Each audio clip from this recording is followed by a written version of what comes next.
자, 한 주간 동안 평안하셨습니까? 네. 다음 주가 이제 고난주간이고, 그 다음에는 그 다음 주가 부활주일입니다. 그래서 우리가 매년 부활주일 전 고난주간 종료주일부터 시작해서 주일부터 금요일까지 특세를 시작합니다. 특세 때는 특세가 돼가지고 좀 새벽에도 참여하시면 좋을 것 같아요. 우리 옆에 사람 한번 쳐다보고 특세 봅시다. 한번 인사 한번 해봅시다. 시작. 특세 만납시다. 네, 특세 만나자고 했으니까 이제 두고 보겠습니다. 오늘 본문 시편 139편 1절로 24절 말씀을 통해서 코람 대오의 삶을 사십시오, 이런 제목으로 하나님 말씀을 선포하고 함께 은혜 받고자 합니다. 이 시편 139편은 인생을 주관하시는 전능하신 하나님을 다윗이 경험적, 체험적으로 이제 성령의 감동함으로 노래한 시편 가운데서도 아주 걸작품이라고 할 수 있습니다. 속자는 이 시편 중에 왕관이다 할 만큼 시편 139편을 이렇게 찬양하고 있는데요. 중세 종교 개혁자들, 즉 중세 종교 개혁자들의 삶 가운데 우리에게 익숙한 소위 그들이 주창한 슬로건이 하나 있는데, 그것은 바로 코람 데오입니다. 코람이란 말은 라틴어로 뭐뭇 앞에서 그런 말이고, 데오는 하나님 그런 뜻입니다. 뭐 데오나 데우스 같은 말이에요. 하나님 앞에서. 그러므로 이 코람 데오의 삶을 사십시오, 이 말씀은 다시 표현한다고 하면 하나님 앞에서 사십시오, 그런 뜻이 되겠습니다. 구체적으로 이 코람 데오의 삶이라는 것은 하나님의 언약 백성인 성도가 이제 하나님의 눈을 의식하면서 하나님 앞에 경건하게 사는 그런 삶이라고 할 수 있는 것입니다. 사람 앞에서는 우리가 좀 의식하면서 행실을 좀 고치려고 하는 게 인지상정이나, 보이지 않는 하나님 앞에서 산다는 건 대단히 성숙한 그리스도인의 영적인 삶이라고 할 수 있을 것입니다. 오늘 본문은 다윗이 하나님 앞에서 자신을 되돌아보고 살피는 자기 성찰의 모습을 성령으로 기록해서 21세기를 사는 우리 성도들에게 교훈해 주고 있는데요. 다윗은 다른 시편에서도 항상 여호와 하나님을 자기 앞에 모시고 살았다고, 그래서 자신은 결코 이 세상의 풍파에 흔들리지 아니하고 요동하지 않았다고 그렇게 노래합니다.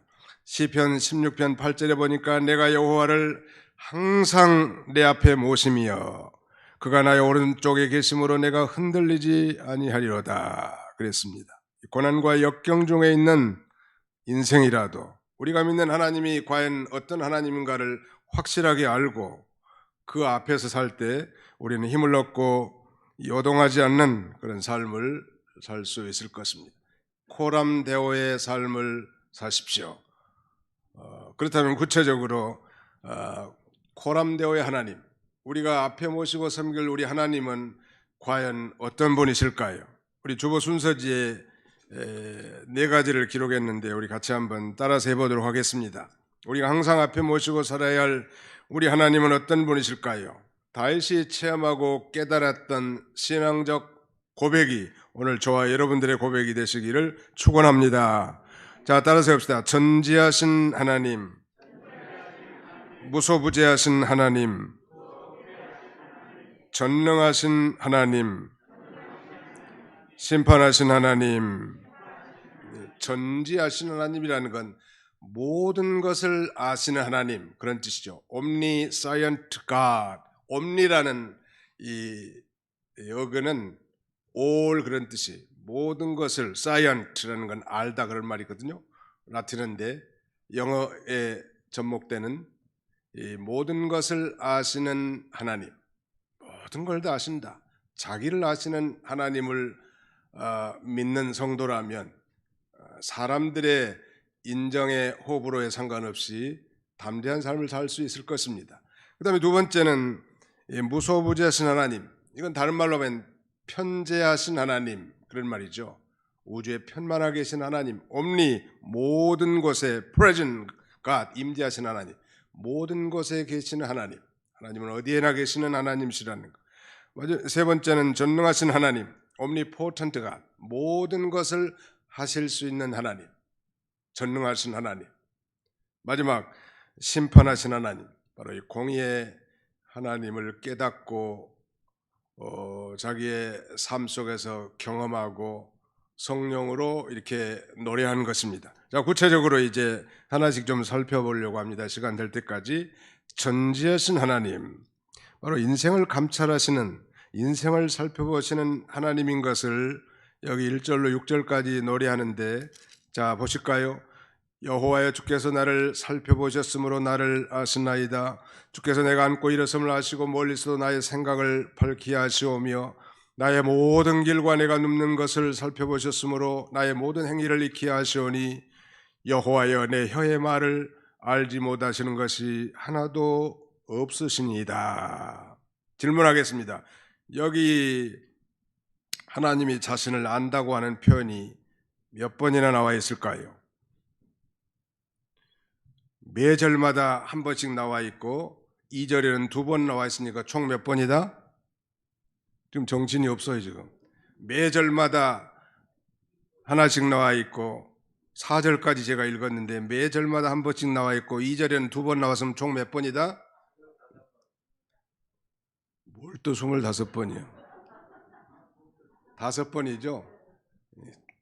매 절마다 한 번씩 나와 있고 2절에는 2번 나왔으니까 4 플러스 1은 5잖아요. 몇 번 나왔어요? 5번. 그리고 여기 보시면 또 나를 살펴보셨으므로 1절에도 그랬고 3절에 나의 모든 길과 내가 눕는 것을 살펴보셨으므로, 이것까지 합하면 무려 7번씩이나 이렇게 하나님이 우리의 모든 것을 다 아신다고. 남편도 나를 몰라주고 시어머니도 나를 몰라주고 목사님도 나를 몰라주고 집사님도 나를 몰라주는데 누구는 알아줘요? 하나님은 다 알아주신단 말. 하나님이 나를 알아주신다는 것은 우리에게 큰 힘이 될 수 있어. 이 대인관계에 있어서 뭐 낙심할 거 없다고. 하나님이 그 진실하게 하나님 앞에 바로하고자 하는 그 마음을 왜 하나님 몰라주겠냐는, 사람들은 대단히 이 편견을 가지고 봅니다. 그럴 수밖에 없는 게 대단히 한정적인 거예요. 예를 들면 우리 얼굴에 눈이 앞부분만 둘 달려있지 뒤에서는 안 달렸단 말이에요. 뒤에서 어떤 일이 나는지를 알지를 못하는 게 우리 인생들이에요. 그래서 다행히 2개잖아 다행이지, 눈이 1개였으면 더 곤란할 뻔했어요.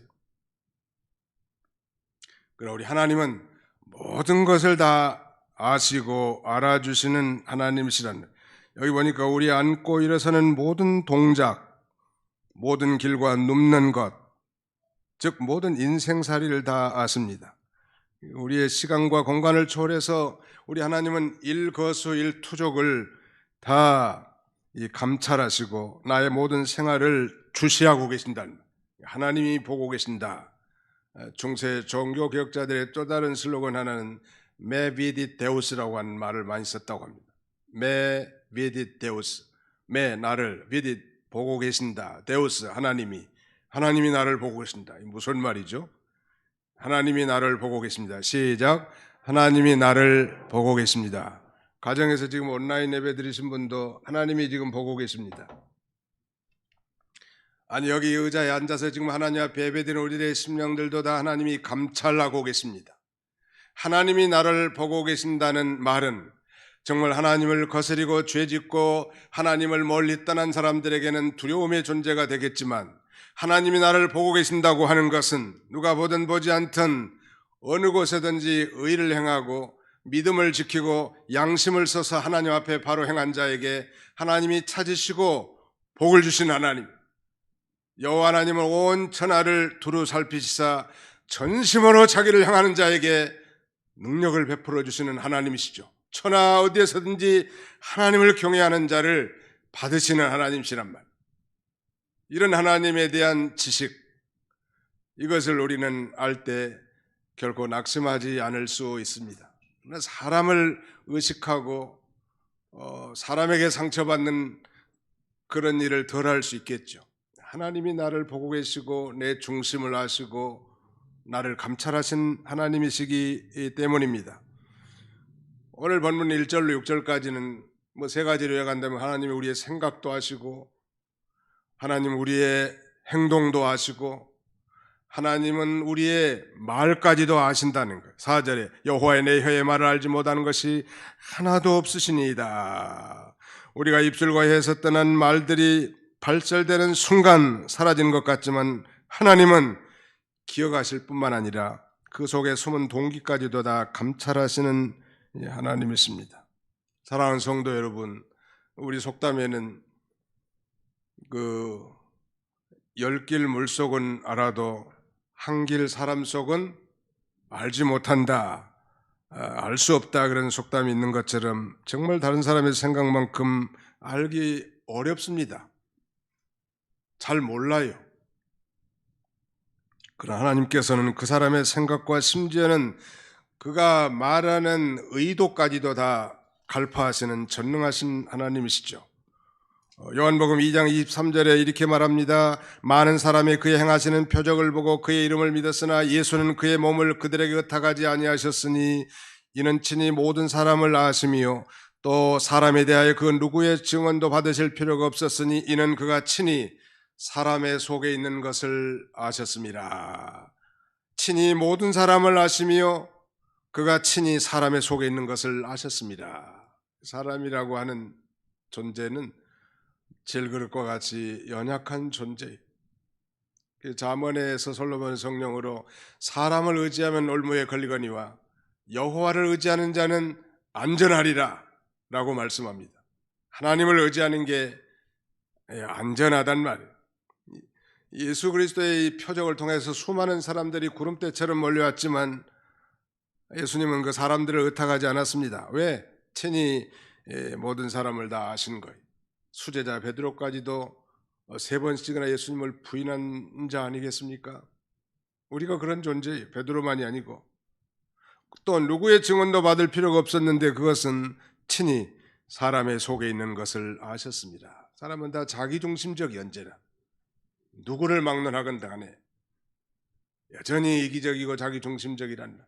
아니 정말 중생한 성도가 거듭난 신자가 우리 안에 내주에 계신 성령의 인도와 주장을 따라 하나님의 뜻대로 사는 순간 우리는 하나님이 원하시는 그 위대한 선한 행위를 할 수 있지만 그렇지 않을 경우에 여전히 자기 속에 있는 죄 있는 본성을 따라 사는 인생들은 우리가 의지할 수 없는 존재란 말이에요.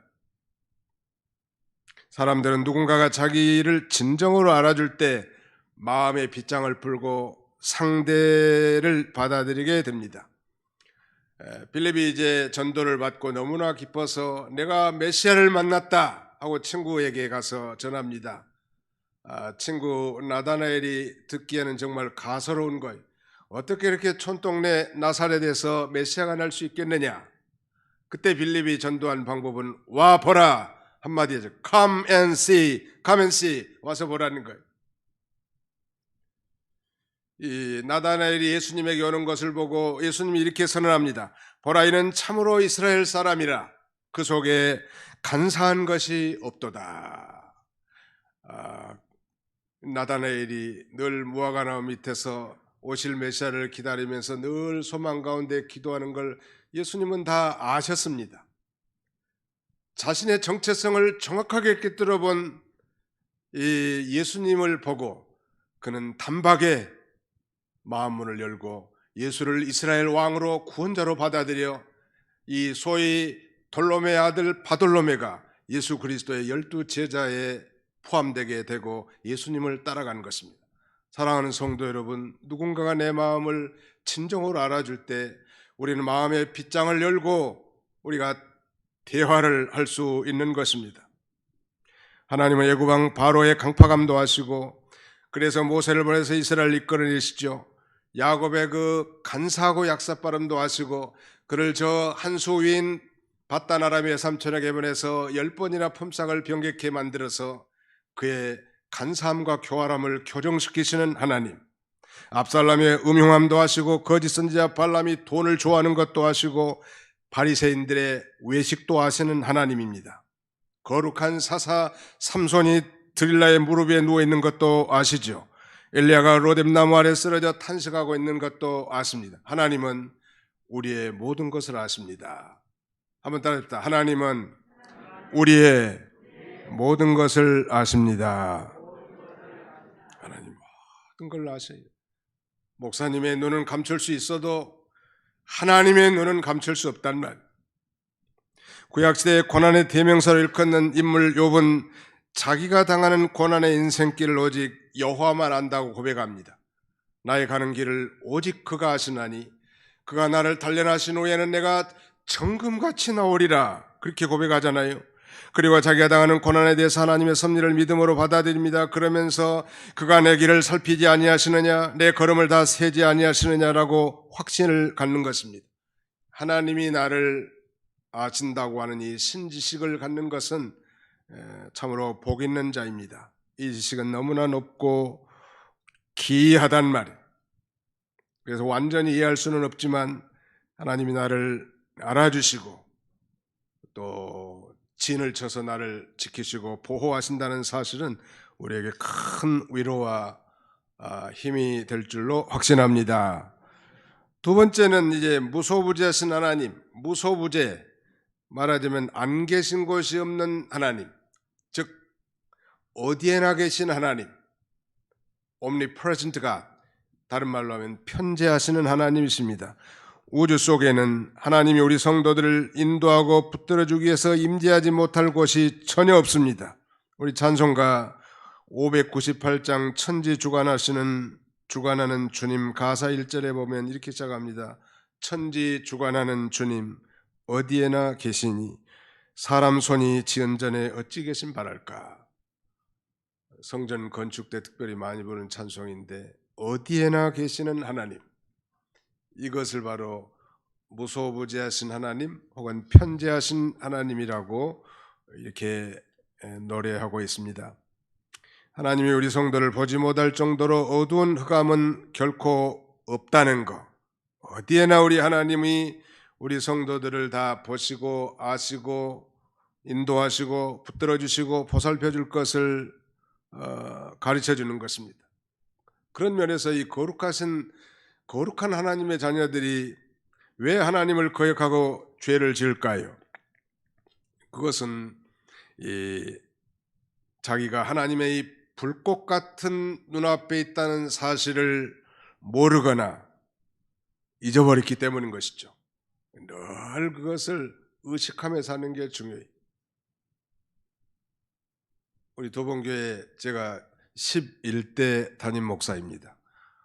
제 2대 목사님은 고성남 목사님인데 우리 스승도 되고 여러분의 담임 목사님도 지내셨죠. 그 목사님의 중요한 교훈 중에 하나 생각나는 것은 우리 성도가 어디서나 하나님을 늘 의식하고 살아야 된다. 가정에서든 교회에서든 일터에서든 학교에서든 어디서든지 하나님을 의식하고 사는 것 중요한 것. 고려신학교의 창립자 한상동 목사님은 늘 오른손 주먹을 쥐고 걸어다녔다고 하는데 이유를 물어본 적 우리 주님과 나는 손을 잡고 동행하고 있는 것이라고, 의도적으로 손을 꽉 쥐고 다니는 거예요. 참 좋은 교훈들 같아요. 선배 목사님들, 스승 목사님들의 이 교훈은 어떻게든지 하나님을 의식하고 하나님의 눈의 보살핌 속에서 그의 감찰하신 눈앞에 바로 살고자 하는 그런 의지적 반영이라고 할 수 있을 것입니다. 예레미야 선지자는 이렇게 말합니다. 여호와의 말씀이니라 나는 가까운 데 있는 하나님이요 먼 데 있는 하나님은 아니냐. 여호와의 말씀이니라 사람이 내게 보이지 아니하려고 누가 자신을 은밀한 곳에 숨길 수 있겠느냐. 여호와가 말하노라 나는 천지에 충만하지 아니하냐. 사람이 내게 보이지 아니하려고 누가 자신을 은밀한 곳에 숨길 수 있겠느냐. 결코 숨길 수 없다, 그런 말이에요. 또 나는 가까운 데 있는 하나님이요 먼 데 있는 하나님은 아니냐. 하나님은 가까운 데뿐만 아니라 먼 데도 계시고 동서남북 사방팔방 어디에나 시간과 공간을 초월하여 충만하게 계시는 하나님이시죠. 영으로 계시기 때문에 우리 눈에 볼 수 없는 존재이지만 하나님은 어디에나 계시는 하나님. 그러므로 사람이 범죄하고 하나님을 피하기 위해서 하늘에 올라갔거나 음부에 숨는다고 할지라도 천지에 충만하신 하나님이 거기도 계심으로 피할 수 없다는 것. 저 미국에서 한 5년 살다 왔는데 미국에 하니까 한국에서 죄 짓고 도망온 사람들도 있더라고. 그러니까 다시 만에 비행기 타고 이 인천공항에 내려오면 바로 수갑찰 사람들이 있더라는 거예요. 어떻게 도망은 쳤는지 모르지만 아무튼 그러면 뭐 미국에 도망쳐서 한국 경찰의 눈은 피할 수 있을지 모르지만 거기에는 하나님이 안 계시는가? 불꽃 같은 눈으로 하나님이 다 보시고 심판하신 하나님 믿으시기 바랍니다. 하나님 앞에 피할 곳은 없어요. 회개하고 하나님 앞에 바로 사는 것이 그것이 바로 성도의 안전한 보호처란. 회개하는 자는 성령을 받은 자이기 때문에 성령으로 진정한 회개가 이루어질 때 그건 큰 은혜 받은 사람이에요. 강팍하게 돌아가면 반드시 하나님은 심판하시는 하나님이십니다. 세상에서 가장 빠른 이 빗줄기를 타고 말이죠. 새가 나르는 것처럼 신속하게 날아가지고 멀리 간다 할지라도 하나님은 거기도 지키고 계실 정도로 편재해 계시는 것입니다. 어디서든지 역설적으로 하나님을 경외해야 하고 하나님을 사랑하고 그 계명을 지키는 자라면 어디서든지 하나님이 찾으시고 또 복을 주신 하나님, 얼마나 공평한 하나님이란. 그러나 어디서든지 죄를 범하고 하나님을 거스리면은 마음의 평안을 다 잃어버리고 반드시 하나님이 징계하시는 하나님이시죠. 야곱이 아비 집을 떠나서 이제 두려움과 고독 속에 쌓여 있을 때 하나님께서 그에게 나타납니다. 그러니까 야곱이 어머니 리브가의 치맛자락을 잡고 뱅뱅 돌면서 연약한 모습으로 살고 형 에서가 사냥해온 고기로 만족하며 살던 그가 이 말하자면 팥죽 한 그릇에 장자권을 빼앗고 또 어머니 리브가와 공모해가지고 장자에게 돌아갈 축복권을 그가 빼앗은 죄값 때문에 저 바단 아람으로 도망가죠. 근데 생애 최초로 그는 루스라고 하는 이 베델에서 하나님을 만나게 됩니다. 즉 하나님이 그에게 나타나셔서 아브라함과 이삭에게 약속한 그 언약을 재확약해 주면서 하시는 말씀이 이 말씀이에요. 창세기 28장 15절인데 내가 너와 함께 있어 내가 어디로 가든지 너를 지키며 너를 이끌어 이 땅으로 돌아오게 할지라 내가 내게 허락한 것을 다 이루기까지 너를 떠나지 아니하리라. 이것은 야곱에게만 주신 말씀이 아니고 오늘 저와 여러분들 즉 예수 그리스도의 십자가의 보혈로 죄사함 받고 구원받아 하나님의 언약 백성 된 신약시대 모든 그리스도인들에게도 동일하게 주어진 말씀이요. 내가 너와 함께 있어 내가 어디로 가든지 너를 지킬 것이라고. 그래서 너를 이끌어 이 땅으로 돌아오게 하면서 내가 내게 허락한 것을 다 이루기까지 너를 떠나지 아니할 것이라고.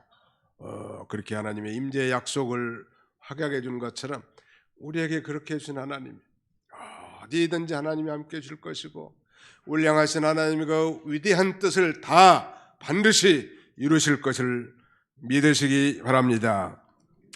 하나님 안이 그래서 가장 안전한 것이요. 소위 그 프레퍼족이라고 하는 이 준비족이라고도 말할 수 있겠네요. 준비족, 예비족, 대비족, 프레퍼족. 프레퍼레이션이라고 하는 영어 단어를 써서 사람 명사형 전미사를 붙여서 프레퍼스 이렇게 하면 프레퍼족이라고 말하는데 미국의 유명한 그 할리우드 영화배우 톰 크루즈가 사는 LA 비버리 힐스의 대저택 지하에는 수백만 달러를 들여 만든 지하 벙커가 있는 것으로 알려졌습니다. 이곳에는 침실이 2개에다가 운동장과 세탁실 등 생활에 필요한 모든 시설을 갖추고 있다고 하는데 톰 크루즈는 한때 사이언톨로지교라고 하는 사이비 신흥 종교의 신자였습니다.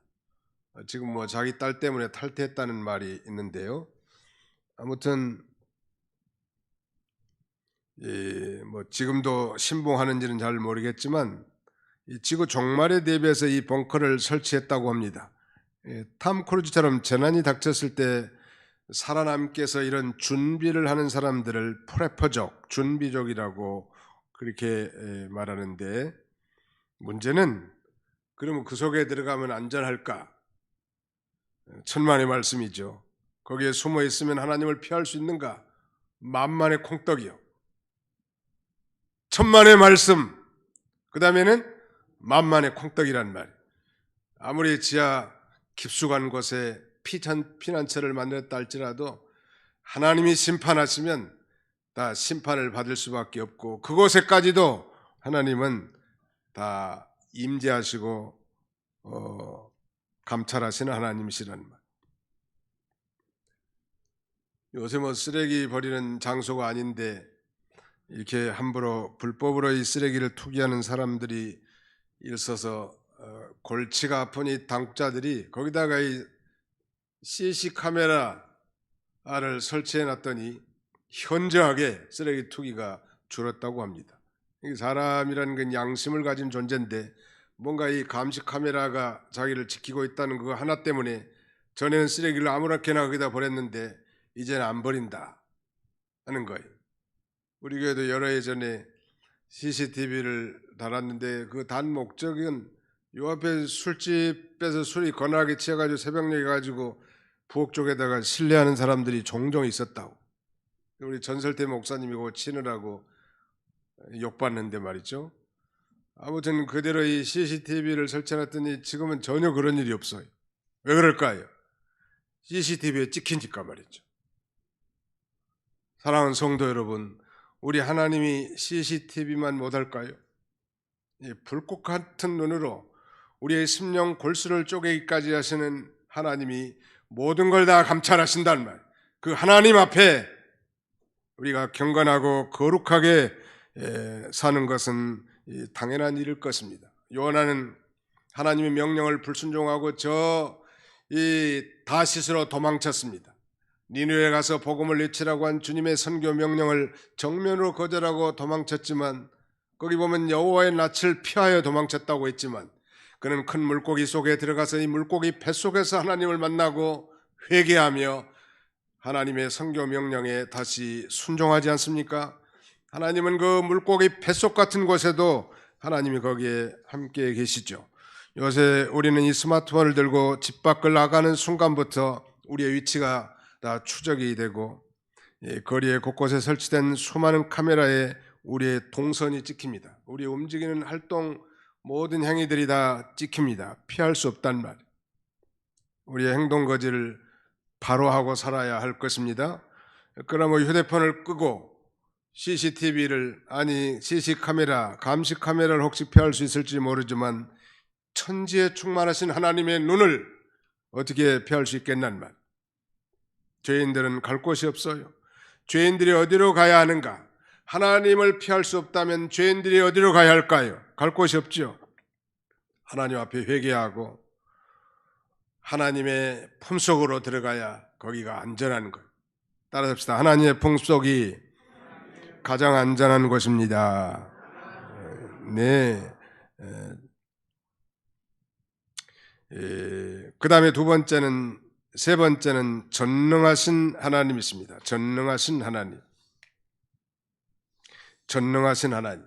저는 세 가지를 지금 말씀드리고 있습니다. 첫 번째는 전지하신 하나님. 모든 것을 아신 하나님. 뭐 그런 막연한 말이 아니라 나를 아신 하나님. 두 번째는 어디에나 계신 하나님. 우주에 충만하신 하나님. 가정에서도 교회에서도 직장에서도 학교에서도 어디에나 하나님이 계시다는 사실을 우리가 믿고 인정해야 할 뿐만 아니라, 세 번째는 전능하신 하나님. 우리가 뭘 귀에 딱지가 붙도록 다 들은 말씀이죠. 우리가 기도할 때도 그러고 특별히 오늘도 사도신경을 통하여 우리의 신앙을 고백할 때 맨 먼저 소절이 그렇게 시작하죠. 전능하사 천지를 만드신 하나님 아버지를 내가 믿사오며, 이렇게 시작합니다. 어순을 바꿔가지고 따진다면 나는 믿습니다. 전능하사 천지를 만드신 하나님 아버지를. 영어 표현은 그렇게 순서를 바꿔놨어요. I believe in God, the Father Almighty, Creator of heaven and earth.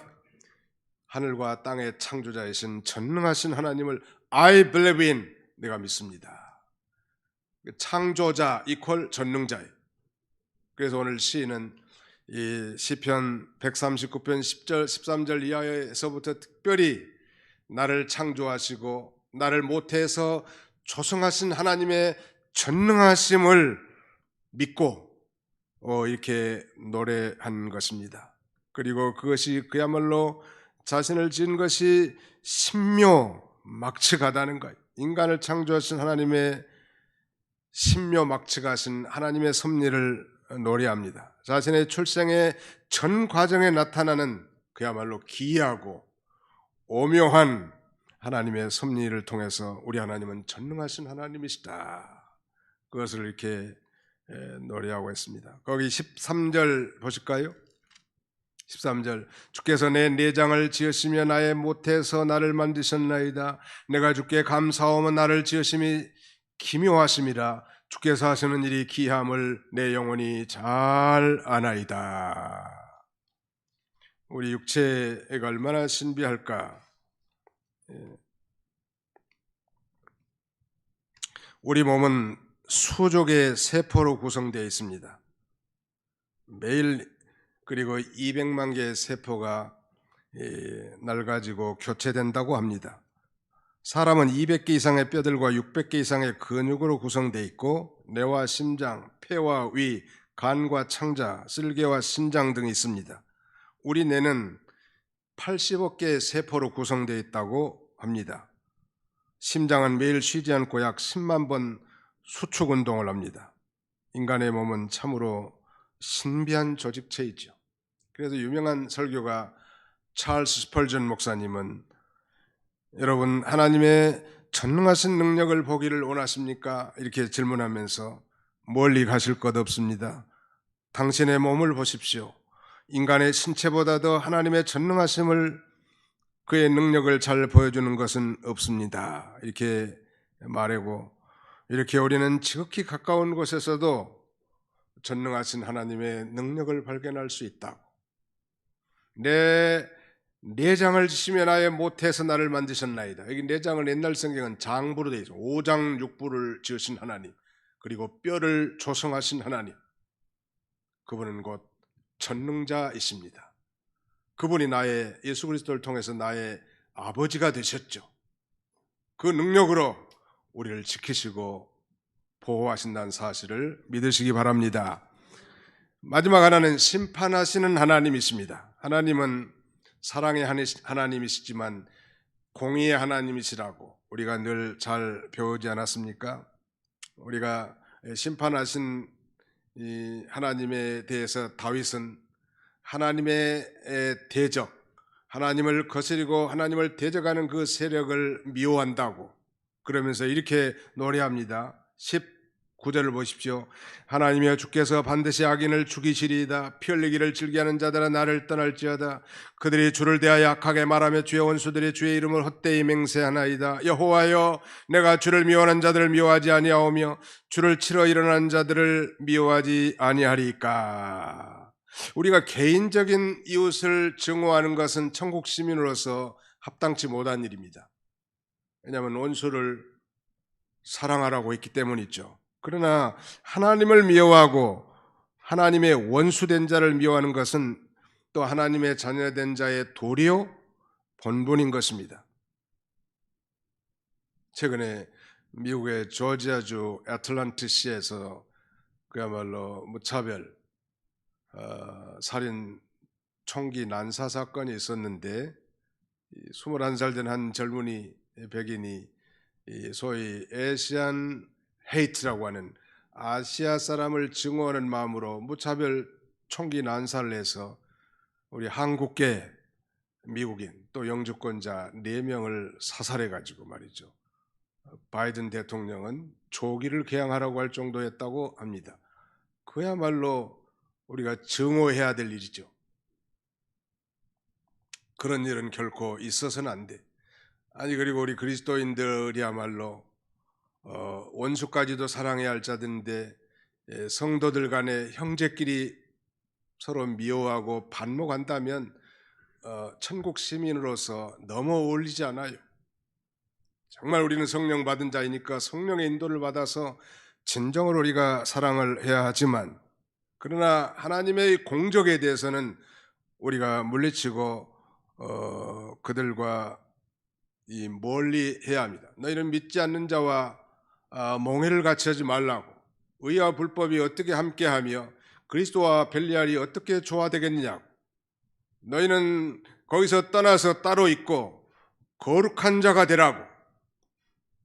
전능하신 하나님의 말씀이라고 우리에게 교훈하시지 않습니까? 악인들을 심판하시는 하나님이십니다. 잠언 15장 3절에는 여호와의 눈은 어디서든지 악인과 선인을 감찰하시느니라. 시편 4절에도 악인은 그의 교만한 얼굴로 말하기를 여호와께서 이를 감찰하지 아니하신다 하며 그 모든 사상에 하나님이 없다 하나이다. 여기서 시편이나 잠언에서 나타난 이 악인은 악을 많이 행한 사람이라기보다는 하나님의 언약과는 상관이 없는 자, 신약대로 말하면 언약의 실체이신 예수 그리스도를 믿지 않는 자를 가리키는 것입니다.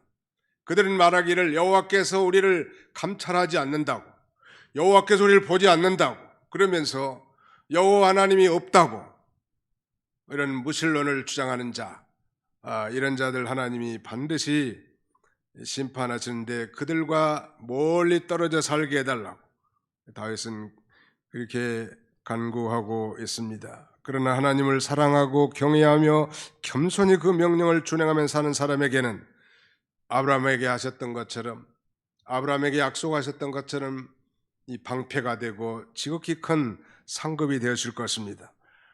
이제 말씀을 맺고자 합니다. 다윗은 지금까지 하나님의 전지전능하심과 무소부지하심, 그리고 심판하신 하나님을 노래하면서 경건한 두려움을 느끼고, 이제 하나님께서 자기의 생각과 삶을 통찰해 주시고 죄를 범하지 않고 바른 길로 인도하기를 마지막 간절히 간구합니다. 그 마지막 부분 우리 같이 읽고 마치도록 하겠습니다. 23절로 24절입니다. 시편 139편 23절로 24절 시작. 하나님이여 나를 살피사 내 마음을 아시며 나를 시험하사 내 뜻을 아옵소서. 내게 무슨 악한 행위가 있나 보시고 나를 영원한 길로 인도하소서. 하나님이여 나를 살피사 내 마음을 아시며 Search me, O God, and know my heart. 오 하나님 나를 살피시고 내 마음을 아시옵소서. Try me and know my anxieties. 나를 시험하사 내 속에 근심된 생각을 아시고 And see if there is any wicked way in me. 내 안에 악한 것이 있는지 보시옵소서. 그리고 lead me in the way everlasting. 영원한 길로 나를 인도하소서. 다윗의 이런 고백이 오늘 저와 여러분의 고백이 다 되시기를 주님의 이름으로 축원합니다.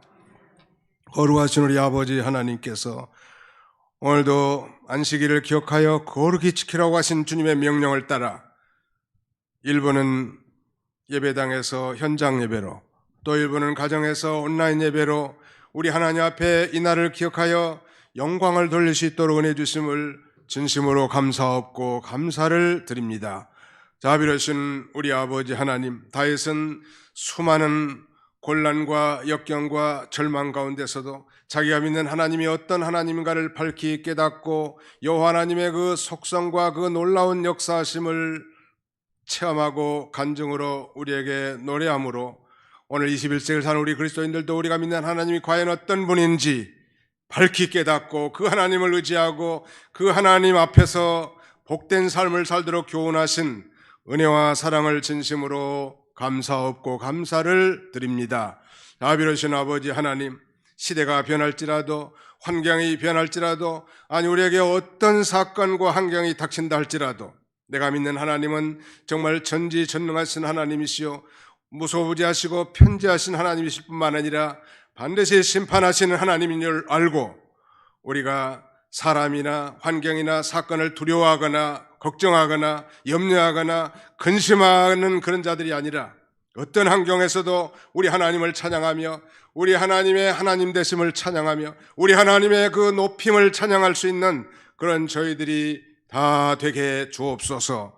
병중에 있는 자들, 곤경 가운데 빠져있는 형제들이라 할지라도 아버지는 그들의 환경이 어떠한 환경이라 할지라도 이 하나님을 동일하게 믿음으로 환경을 초월하여 우리 하나님 앞에 영광 돌리는 남은 생애가 되도록 하나님이 축복해 주시옵소서. 예수님의 이름으로 기도하옵나이다. 아멘.